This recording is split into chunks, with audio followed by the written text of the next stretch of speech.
Hablar de Natalia, que es hablar de una mujer cálida, solidaria, inteligente, culta, sensible, llena de inquietudes y de intereses bastante más allá de las matemáticas.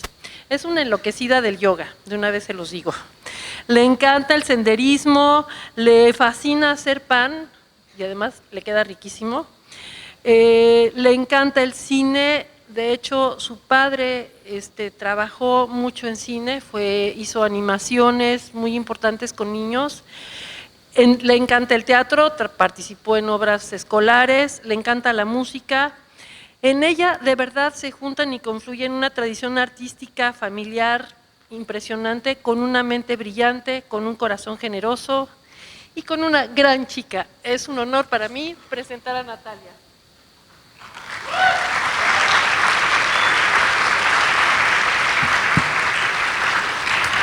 Gracias, Paz.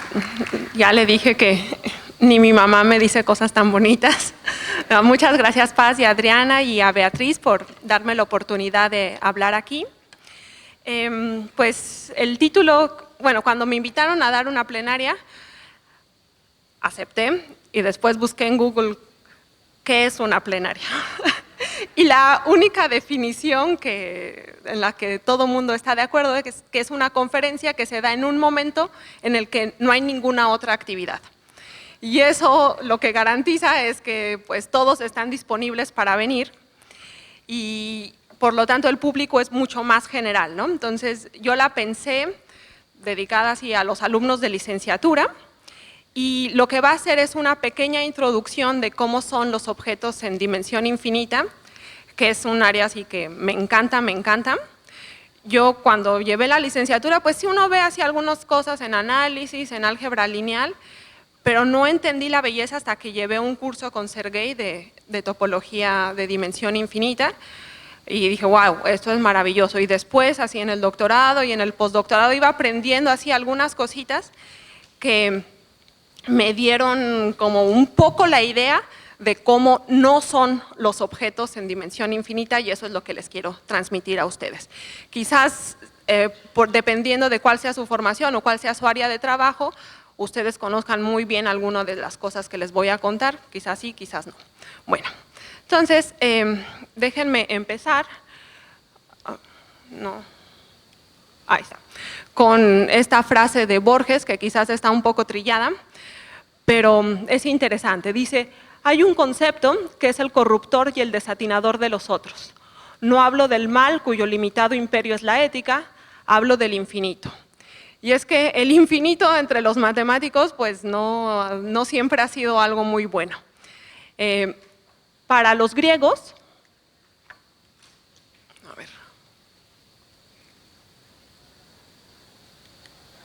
a la pantalla, ahí está.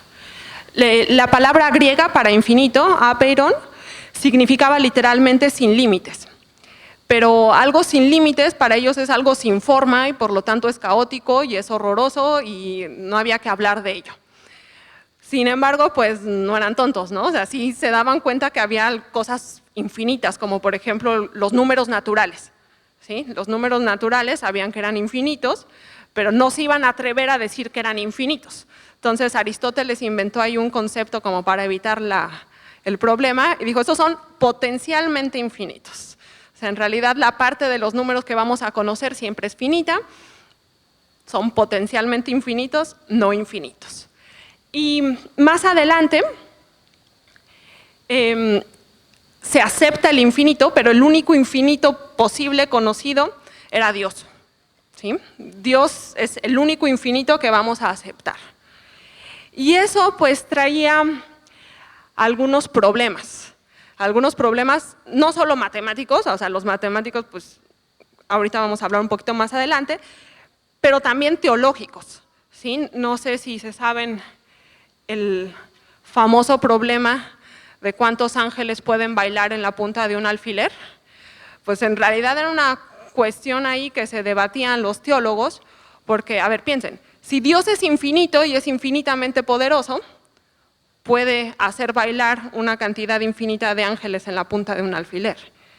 Pero el alfiler es algo finito de nuestro mundo que no puede aceptar algo que no sea Dios, o sea, algo infinito que no sea Dios, ¿no? Entonces, pues, se peleaban ahí con esas cuestiones teológicas. Y fuera del ámbito ahí en la iglesia, aparecieron otros problemas más cercanos a las matemáticas que también traían algunos problemas. Otra vez. Piensen en esta situación. Tenemos dos círculos concéntricos y desde el centro común de los círculos trazamos un rayo. Entonces, ese rayo intersecta al círculo chico en un punto y al círculo grande en otro punto. Entonces, ellos se daban cuenta que esa asignación al círculo chico yo le asigno su correspondiente en el grande, era una biyección. O sea, a cada punto del chico yo le voy a dar uno en el grande, entonces la cantidad de puntos en el chico es la misma que la del grande. Y pues, ¿cómo va a ser si el grande está más grande? ¿No? Debe tener más puntos. Y no sé, bueno, nosotros ahorita nos reímos quizás porque ya es muy normal para nosotros, pero este semestre estoy dando geometría moderna y les puse ese problema y nos quedamos ahí 15 minutos discutiendo, porque decían, pero es que no es posible, es más grande, debe tener más puntos. Entonces, era algo muy fuerte. El único que dijo algo medio coherente sobre este asunto fue Galileo. Bueno, dio una explicación medio rara que no viene al caso, pero lo coherente fue lo siguiente. Él dice, recordemos que estamos tratando con infinitos e indivisibles, los cuales trascienden nuestro entendimiento finito. ¿Sí? Es algo así como quererle explicar física cuántica a un perro o algo así, ¿no? O sea, pues quizás nuestra mente finita no es capaz de entender lo que es el infinito. Dice, los problemas surgen cuando tratamos con nuestra mente finita de investigar el infinito, asignándole propiedades que le damos a lo finito y limitado. ¿Sí? Entonces, como lo que está diciendo ahí, pues no trates de entender, no creas que el infinito va a tener las mismas propiedades que tiene lo finito. Y es con esta idea que quiero que se queden con esta idea para el resto de la plática, de que la idea que tenemos de cómo son las cosas finitas no las podemos llevar a una situación en dimensión infinita. Y bueno, para acabar esta pequeña introducción,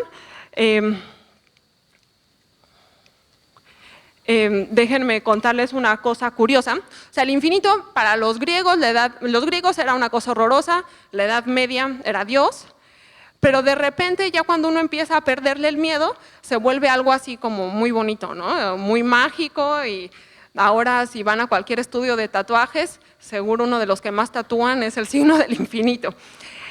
Y en realidad ese miedo se perdió muy pronto.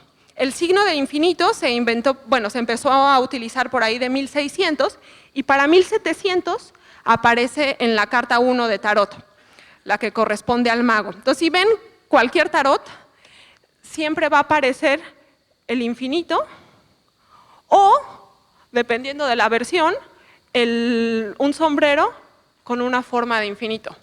Y lo agregan como un símbolo para representar que en lo infinito todo es posible, ¿no? Como algo un poquito más positivo. Y aquí viene una curiosidad que yo no sabía.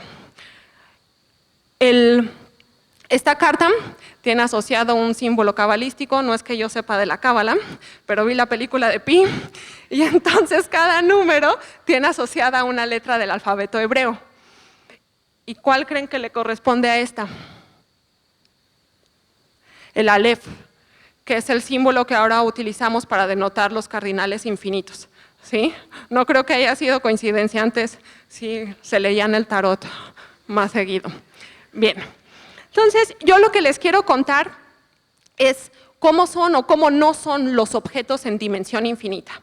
Entonces necesito decirles qué entiendo por dimensión. Bien, entonces el problema…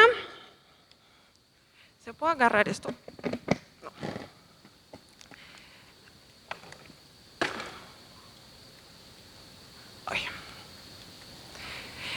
El problema de la dimensión es que no hay una definición única. Intuitivamente todos tenemos como una idea de que, por ejemplo, un punto tiene dimensión 0, un segmento tiene dimensión 1, un cuadradito relleno dimensión 2, un cubo relleno dimensión 3, y si buscan objetos de dimensión 4, quizás podrían encontrar el hipercubo, el cubo de dimensión 4, que es agarrar el cubo de dimensión 3 y trasladarlo tantito hacia la cuarta dimensión. Pues mi dibujo está medio feo, pero inspira a muchos artistas. Y pueden aquí ver esta escultura, que es otra como proyección del cubo de dimensión 4 en 3 dimensiones, o esta obra de Dalí, ¿no? En la que hay como un desdoblamiento del cubo de 4 dimensiones. Bien, entonces esa es la idea intuitiva, pero cuando queremos formalizar eso, pues aparecen muchas definiciones.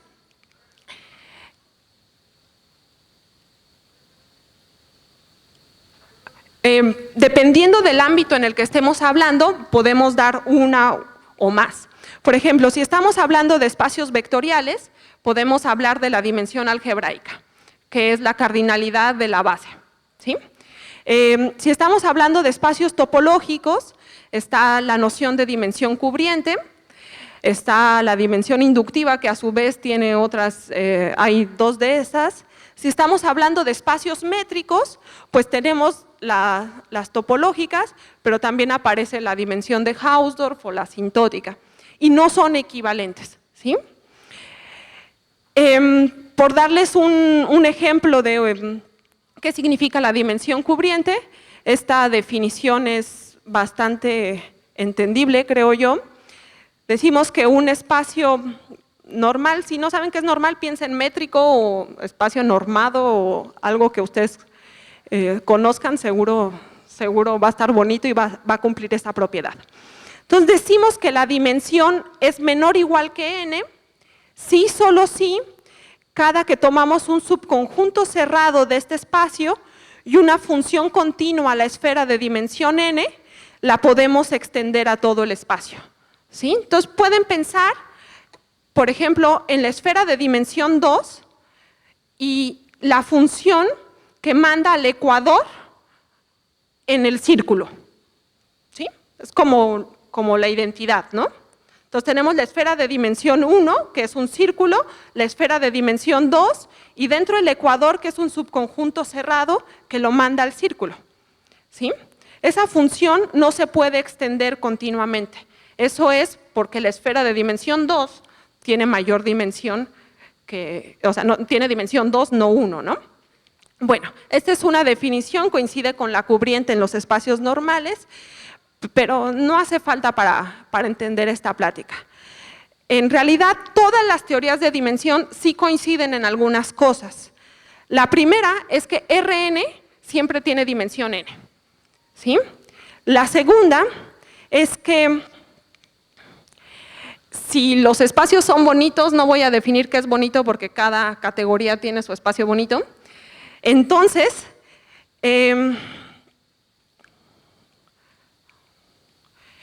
cualquier subconjunto de X tiene dimensión menor que el espacio total, ¿sí? Eso no sucede si los espacios son feos, pero si son bonitos, sí sucede. Entonces, podemos definir qué es un espacio de dimensión infinita de la siguiente manera.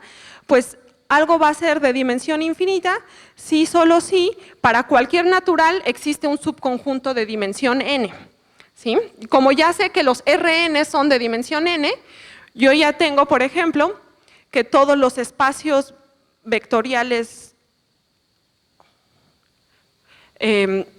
normados, por ejemplo, de dimensión infinita, dimensión algebraica infinita, va a tener dimensión infinita en este sentido que les estoy hablando.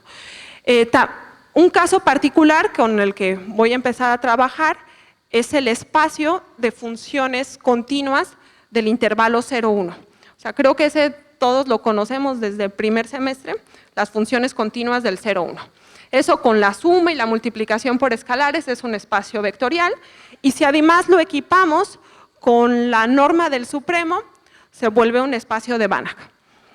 Bien, este es un espacio de dimensión infinita que además tiene la gracia de que tiene copias de todos los espacios vectoriales, todos los espacios normados separables. Por ejemplo, copias tamaño real de los RNs, copias tamaño real de L2, los LP, para P entre 1 y que no lleguen a infinito.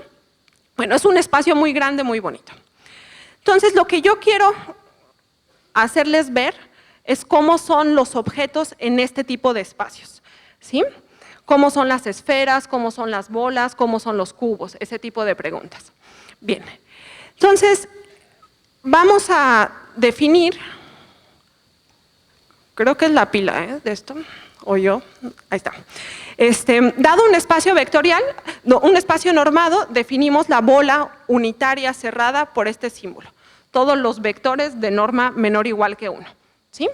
Entonces, la primera pregunta es, ¿cómo son estas bolas en dimensión infinita? ¿Sí? Entonces, primero hay que ver cómo son en dimensión finita. Entonces, otra vez. Ahí está, ¿qué forma tiene? De allá arriba no le pueden... Otra vez. Ahí está. En dimensión finita, por ejemplo, en el caso particular de R2, pues tenemos muchas normas. Por ejemplo, si tomamos la norma euclidiana, que es la más conocida, la bola es un disco cerrado. Si tomamos esta norma, la norma infinito, que es el máximo de los valores absolutos de cada coordenada, la bola unitaria es un cuadrado. Si tomamos la norma 1, que es la suma de los valores absolutos, es un rombo. Lo que coincide en todos los casos, tanto en dimensión finita como finita, es que siempre son conjuntos cerrados, conjuntos acotados y conjuntos convexos, ¿sí? Entonces, a mí me gustaría saber cómo yo puedo describir de manera general este tipo de conjuntos. Bien, entonces, nada más para precisar, que si no lo saben, un conjunto es convexo si cualesquiera dos puntos del conjunto, el intervalo que los une se queda dentro de él, ¿sí?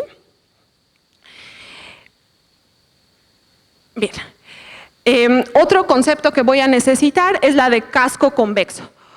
Entonces, dado un espacio vectorial y un conjunto dentro de él, el casco convexo es el conjunto convexo más pequeño que lo contiene.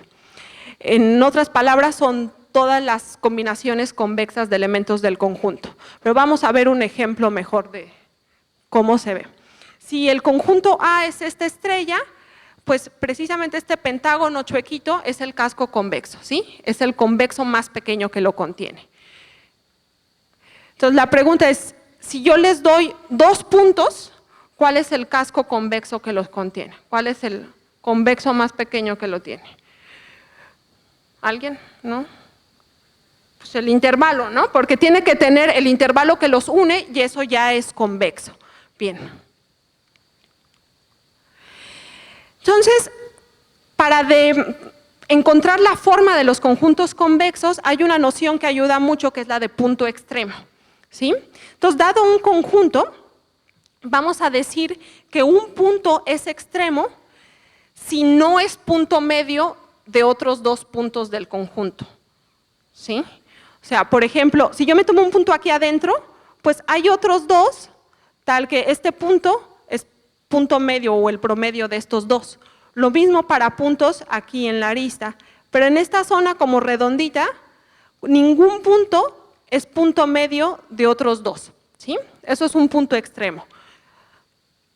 Por ejemplo, en este pentágono, los puntos extremos son precisamente los vértices. Y en esta pirámide, los puntos extremos son, pues, las esquinitas de la pirámide. A ver, pregunta, ¿en este quiénes son los puntos convexos?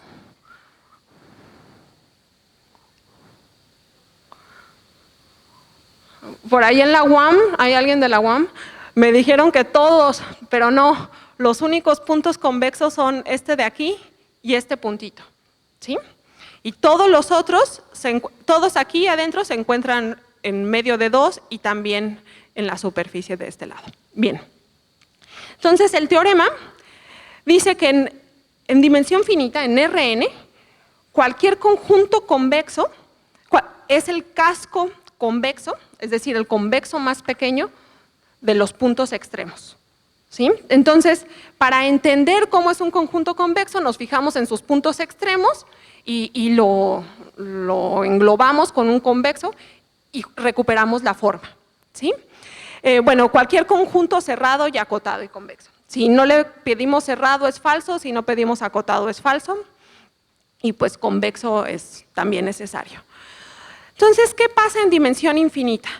Bueno, primero tómense un segundo para imaginarse un convexo y busquen los puntos extremos en su imaginación. O sea, los van a ver, siempre están ahí, ¿no? Siempre están así como en el bordecito. Entonces, ¿qué pasa en dimensión infinita? Tenemos, por ejemplo, este espacio, las funciones continuas del 0, 1, ¿sí? Entonces, me fijo en su bola unitaria y me pregunto quiénes son los puntos extremos. A ver, la bola unitaria son todas las funciones que toman valores entre -1 y 1, ¿sí? Y eso es un conjunto convexo, es cerrado, es acotado. Pues resulta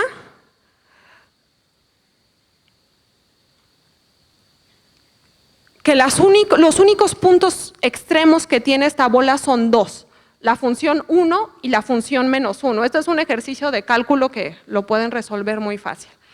Hay únicamente dos puntos extremos, pero habíamos visto que el casco convexo de 2 puntos siempre era un intervalo, ¿no? Entonces, no hay manera de que esta bola sea el casco convexo de sus puntos extremos, porque solo hay 2 puntos y esta bola es algo así muy, muy grandote, ¿sí? Entonces, o sea, el teorema de Carathédori falla aquí terriblemente. Y además, cuesta trabajo imaginarse, o sea, ¿cómo es un objeto que solo tiene 2 puntitos? Piensen todos los que se imaginan y van a ver que tienen, si solo tiene 2 es el intervalo y normalmente siempre hay más, pero al menos hay, ¿sí?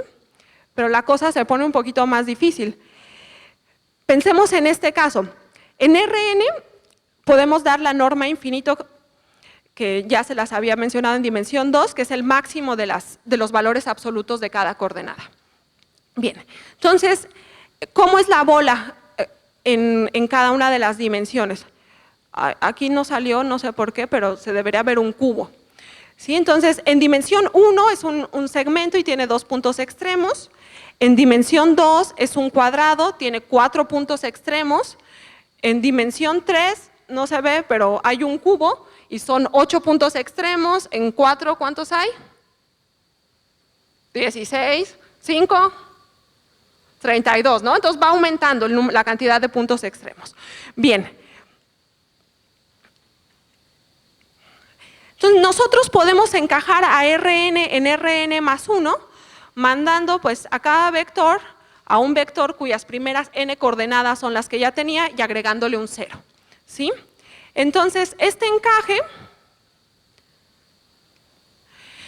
si yo este es un encaje algebraico, ¿sí? Es una función lineal. Si además yo lo doto de la norma infinito en cada una de las dimensiones, se vuelve isométrico, ¿sí? Se va preservando la norma. Y al final, ¿qué tengo? Si yo uno todos los Rns bajo este encaje, pues quizás está así medio feo, medio mal definido. Entonces, lo mejor es identificarlo con un espacio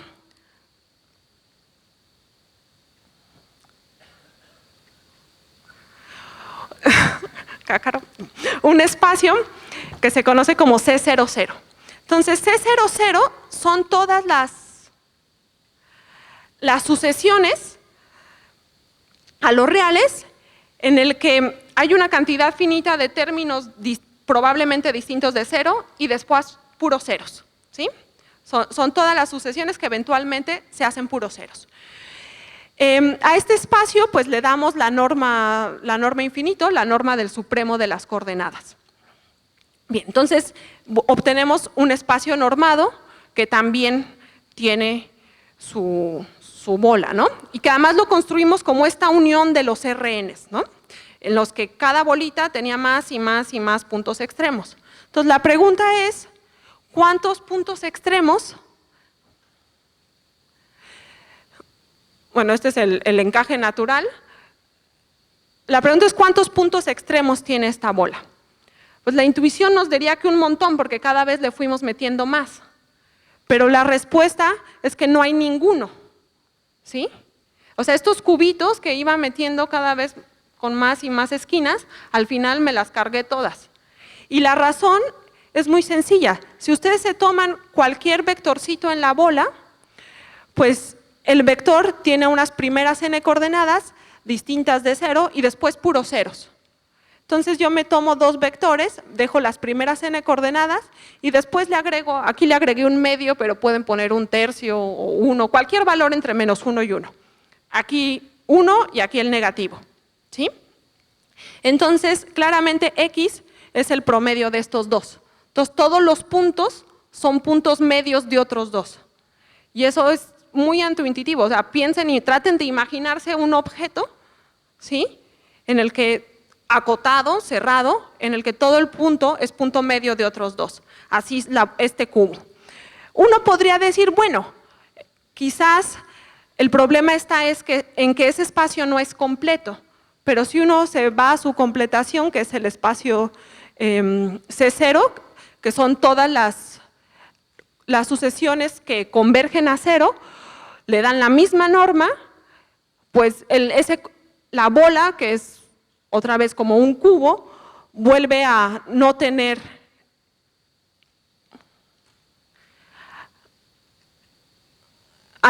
ningún punto extremo, ¿sí? Entonces este es el cubo sin esquinas. Pero, pues no todos los convexos son así. O sea, sí hay algo que se puede decir al propósito de puntos extremos, que es, bueno, se describe muy bien en el teorema de Krein-Milman.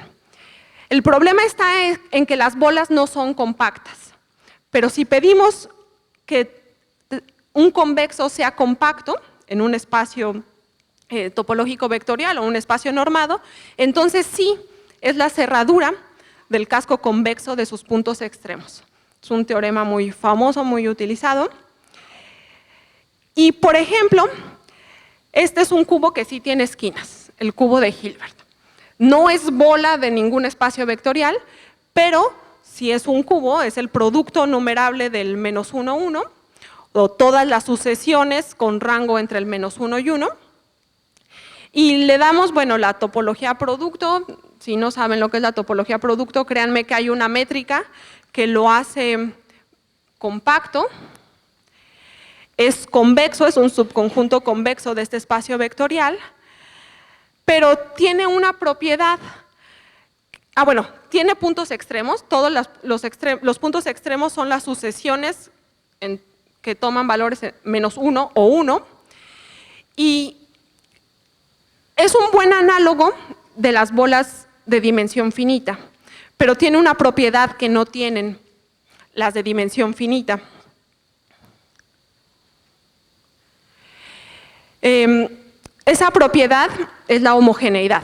Entonces, déjenme recordar brevemente qué significa que un espacio sea homogéneo. Un espacio es homogéneo si entre cualesquiera dos puntos hay un homeomorfismo que manda uno al otro. ¿Y qué significa un homeomorfismo? Pues es una función biyectiva, continua y con inversa continua, ¿sí? Una deformación del espacio en sí mismo que manda un punto en el otro. Entonces, ejemplos de objetos no homogéneos, el intervalo, el cubo relleno o la esfera rellena, porque los puntos que están afuerita no se pueden mandar con un homeomorfismo a puntos que están dentro, ¿sí? Lo mismo, estos extremos, no hay un homeomorfismo que los mande adentro. Ejemplos de espacios homogéneos, pues la esfera, el Rn, cualquier espacio normado, cualquier grupo topológico y muy sorprendentemente el cubo de Hilbert, ¿sí? Entonces, esta idea que teníamos del cubito, porque multiplicamos el intervalo -1, 1 muchas veces y como que nos da la idea de que hay algo afuera y algo adentro, pero no hay nada afuera y nada adentro, todo está en el mismo lugar, ¿sí? Y esto de afuera y adentro nos trae al siguiente objeto, que son las esferas. ¿Cómo son las esferas en dimensión infinita? Ahí sí hay una noción muy clara de afuera y adentro. Si tenemos un espacio normado, el que ustedes quieran, tenemos la bola, que son todos los vectores con norma menor o igual que 1, pues si le quitamos los de norma estrictamente menor que 1,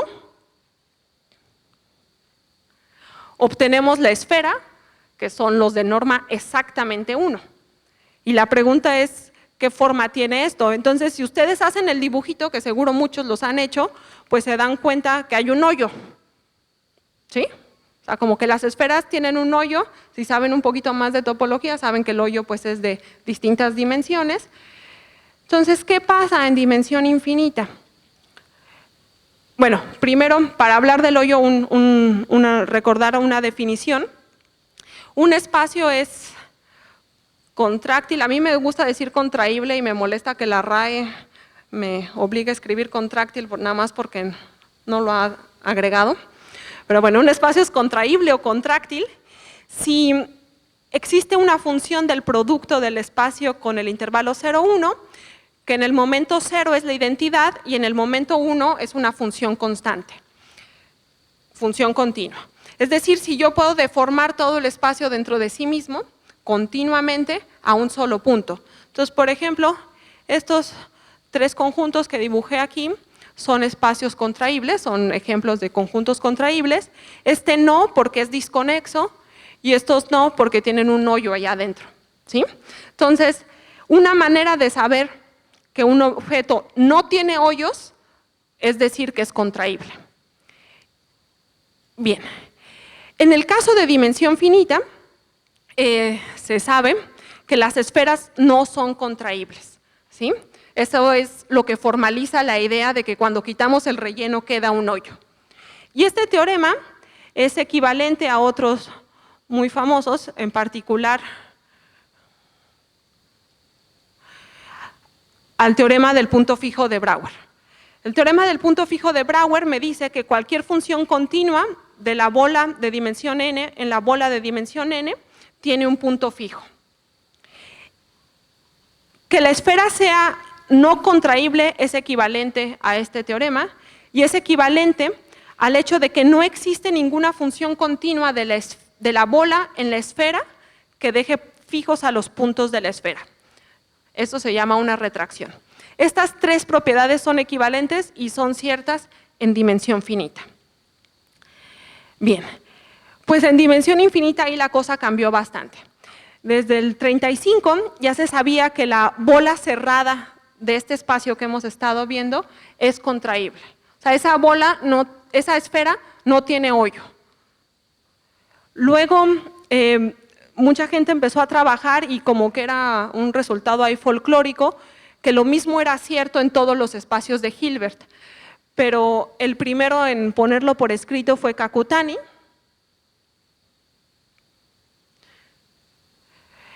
Y él demostró, bueno, que todos los espacios de Hilbert, la bola de todos los espacios de Hilbert es contraíble.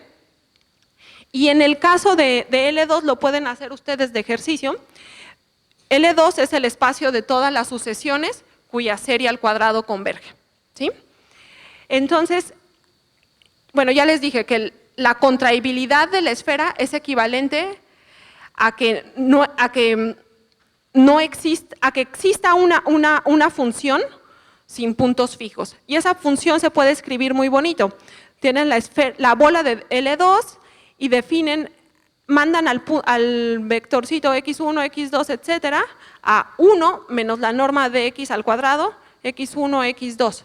Si esto tuviera puntos fijos, se ve fácil que todas las coordenadas tienen que ser iguales, como la serie debe converger, todas deben ser 0, pero si todas son 0, este de aquí es 1 y ahí hay una contradicción, ¿sí? Entonces, esta es una función sin puntos fijos y eso luego nos implica que la esfera es contraíble.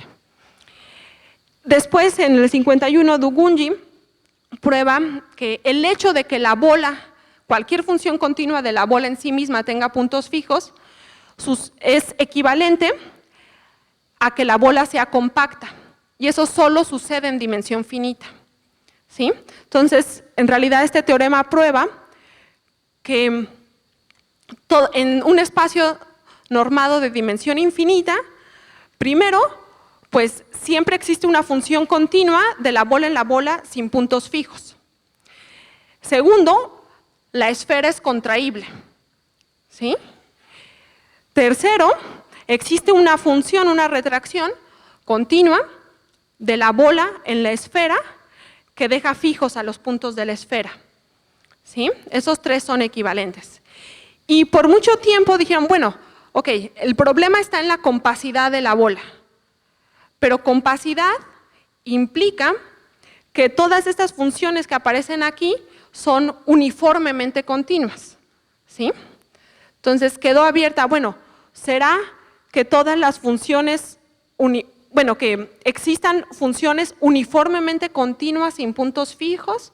¿Será que la esfera sea uniformemente contraíble? Y pasaron los años y Benjamin y Sternfeld en el 83 probaron que pues no solo continuidad uniforme, sino Lipschitz.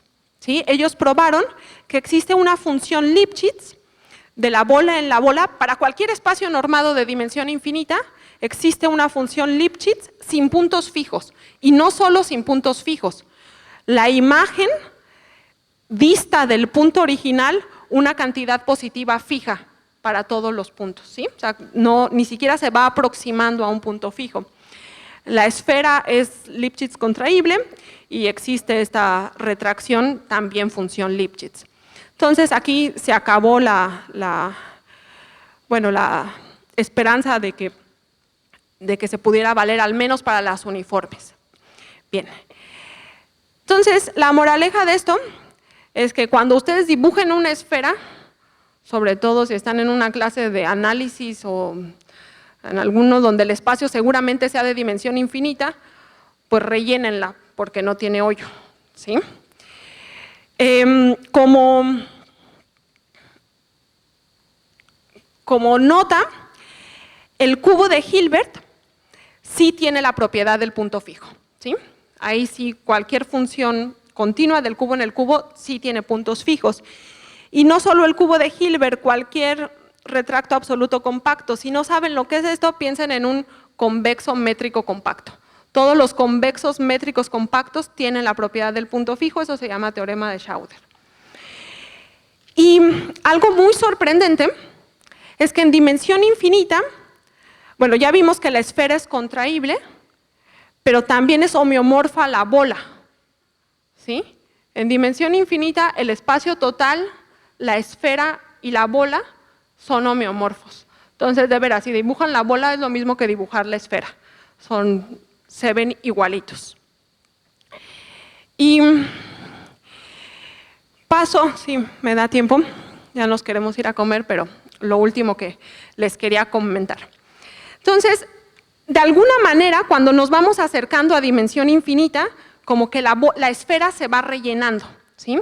Se va rellenando cada vez más y más. Eso, por ejemplo, tomen el caso de L2. L2 es las series convergentes, las series cuyos cuadrados convergen, es como el análogo del Rn euclidiano que todos conocemos, ¿sí? Porque el mismo encaje que a Rn lo encajo en Rn más 1, etcétera, etcétera, va a mandar la bolita, la encaja en la bolita, es un encaje isométrico muy bonito, ¿no? Y como que cada vez nos vamos aproximando al L2. Bien. Si han llevado un curso de análisis y saben lo que es la topología débil, en los espacios normados hay como dos topologías normales. La de la norma y hay otra que se llama la débil, que es la topología más débil que hace continuas todas las funciones lineales que ya eran continuas. Bien, en dimensión finita, esas dos topologías coinciden, ¿sí? Y cuando vamos haciendo este encaje, pues como que nos vamos aproximando al mismo lugar, pero si tomamos la topología de dimensión, la topología débil en el L2, la cosa cambia mucho. La topología débil en el L2 hace que la esfera sea densa, ¿sí? En la bola la esfera es densa, está como por todos lados, en realidad está bien metida, no solo era contraíble, o sea, no está afuera, está metida por dentro por todos lados, es un buen ejercicio de mostrar eso. Entonces, este hecho de que la esfera así como que va creciendo y ocupando más lugar, me recuerda, se relaciona con uno de los teoremas, bueno, así más impactantes que me han causado noches de insomnio, que es el teorema de la concentración de la medida, o más precisamente el fenómeno de concentración de la medida. ¿Qué dice esto? Bueno, este fenómeno, la versión original fue para esferas, que es el que les pongo aquí, fue por Paul Levy a inicios de 1900 y después en los 70s, 80s, Vitaly Milman describe el fenómeno en general. Nos vamos a quedar en el caso de las esferas. Entonces, el teorema dice lo siguiente. Ustedes tómense un natural n y la medida estándar de Borel normalizada, o sea, la medida probabilística, en la esfera Sn. Y tómense un subconjunto cuya medida sea mayor o igual que un medio. Entonces, si ustedes tienen un conjunto que ocupa al menos la mitad del espacio y lo inflan tantito, inflar es agregarle todos los puntos a distancia menor que r de ese conjunto, donde r es un valor real y estamos tomando la distancia geodésica. Entonces, si hacen eso, la medida del inflado es mayor o igual que 1 menos este numerito aquí. Pero vean qué hace este numerito. Este numerito es el exponente, la exponencial de un número negativo. Y en este número negativo aparece el n. Quiere decir que cuando n es muy grande, este numerito es muy chiquito y por lo tanto esto es casi todo el total. ¿Sí? ¿En qué esto está? Bueno, son muchas fórmulas, pero la manera más coloquial es la siguiente. Tómense dos cantidades pequeñas, epsilon y delta, las que ustedes quieran. Entonces, yo les voy a dar un número natural tal que a partir de ese momento, si en la esfera de dimensión mayor o igual que ese número natural se toman un conjunto cuya medida sea al menos la mitad y lo inflan epsilon, la medida del total es 1 menos delta. Entonces vamos a un caso concreto. Piensen en, bueno, a ver, un conjunto que ocupe casi la mitad es, por ejemplo, todo el hemisferio sur, ¿no? El hemisferio sur tiene exactamente medida 1 medio, ¿sí? Y tómense dos cantidades muy, muy chiquitas, si quieres, uno entre 1 millón y uno entre 2 millones.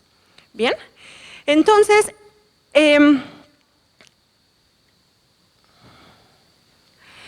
existe un momento en el cual, si yo inflo por epsilon el hemisferio sur, el área desinflado es 1 menos delta. ¿Qué quiere decir eso? Si yo tengo, por ejemplo, todo el hemisferio sur, lo inflo 1 entre 1 millón y ya tengo el 99% de la superficie de la esfera ahí adentro. Pero puedo hacer lo mismo para el hemisferio norte. Tengo el hemisferio norte, lo inflo 1 entre 1 millón y obtengo el 99% de la esfera. Eso quiere decir, aquí están las cuentas, que el 98% de la esfera se quedó en la intersección de los dos. ¿Sí? O sea, aquí inflé el hemisferio sur, tenía el 99%, e inflé el hemisferio norte y obtengo otra vez el 99%, pues aquí, en esta franjita, tengo casi el total de la esfera. ¿Sí? Claro, en dimensiones muy altas, ¿no? Por ejemplo, echándole cuentas, y si no me equivoqué, si inflan un décimo, se tienen que ir a R600, o R601, y la esfera ahí, si inflan un décimo, ya va a tener alrededor del ecuador el 98% de la superficie total de la esfera. Y dicen, bueno, pues sí, seguro, pasan cosas raras. Pero eso es cierto para cualquier ecuador. O sea, ustedes tienen un ecuador, lo inflan y tienen aquí casi toda la esfera. Y me dan otro ecuador acá, ortogonal, y lo inflan y tienen otra vez el 90 y cuánto dije, no sé, pero tienen casi toda la esfera, ¿sí? Y sin embargo están muy alejados uno del otro. Entonces es algo así como, dicen, ¿qué está pasando? Ahí hay algo muy, muy raro. Pues bueno, lo que está pasando es que No están en el infinito, están más para acá, pero bien para allá, ¿no? Entonces, con esto acabo.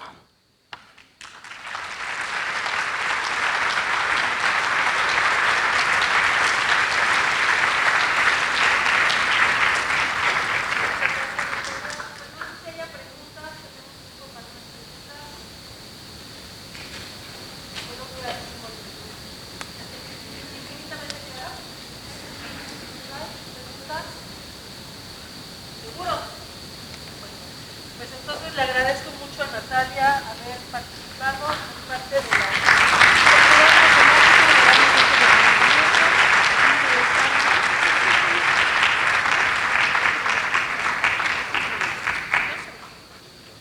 Bueno, pues muchas gracias, nos vemos en la tarde en los siguientes... Que se acaban.